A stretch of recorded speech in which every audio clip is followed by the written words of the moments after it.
இப்போ ஒருத்தருக்கு வந்து பார்த்தீங்கன்னா, முதல்ல ஆண், 2வது பெண், அடுத்தது ஆண். இப்படி தொடர்ந்து நான் சொல்றது அந்த காலத்தில அதிகமாக பிள்ளைகள் வந்து பிறந்திருப்பாங்க. ஒவ்வொரு வீட்லலாம் வந்து பார்த்தீங்கன்னா, பிள்ளைகளே வந்து 7, 8 அப்படின்னு சொல்லுவாங்க. "அப்பா உங்க வீட்ல எத்தன பிள்ளைகள்?" "எனக்கு 7, 8 உருப்படிப்பா" அப்படிம்பாங்க. ஒரு சீக்ரெட்டா அதுக்கு ஒரு சீக்ரெட் ஒண்ணு குடுப்பாங்க. என்னதுன்னா, "உனக்கு நிலையா நிக்கிறது எது? உன்னை விட்டு வெளியில போறது எதுன்னு?" கேட்பாங்க. என்னையா இப்படி கேட்குறாங்கன்னு சில பேருக்கு கோவம் வரும்.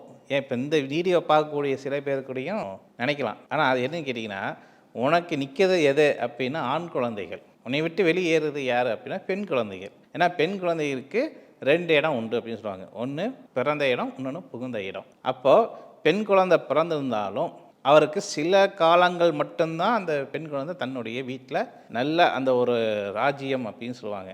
அந்த ராஜ்யத்தோட அந்த குழந்தை வந்து இருக்கக்கூடிய இடம் எது கேட்டீங்கன்னா, பிறந்த வீடு தான். புகுந்த வீடு கிடையாது அப்படின்னு சொல்லுவாங்க. "உனக்கு நிலையா நிற்பது என்ன? உன்னை விட்டு வெளியில போறது எத்தனை?" அப்படின்னு கேட்பாங்க. நிலையா நிற்கிறது எனக்கு வந்து 3. அப்போ 3 ஆண் வாரிசுகள். மிச்சம் எல்லாம் என்னை விட்டு வெளியே போகக்கூடிய வாரிசுகள். அப்படி கணக்கு போடுவாங்க. ஓ! 3 கணக்கு போட்டு மொத்தம் எத்தனை குழந்தையா? ரைட்டு. அப்போ அதிலேயே தெரிஞ்சுக்கலாம் எத்தனை பெண் குழந்தைகள். 5 குழந்தை, 6 குழந்தை, 7 குழந்தை, பெண் குழந்தை. மிச்சம் 3மே வந்து பசங்க. அப்போ இந்த மாரி கணக்கு நம்ம போட போகும்போது, அப்போ ஆட்டோமேட்டிக்கா வந்து சொல்லுவாங்க, "அப்பா! 4 பெண் குழந்தையா? உனக்கு குடுத்து வச்ச மகராசன். 5 குழந்தையா? அது பெண் குழந்தையா? குடுத்து வச்ச மகராசன்." ஏன்? என்ன காரணம்?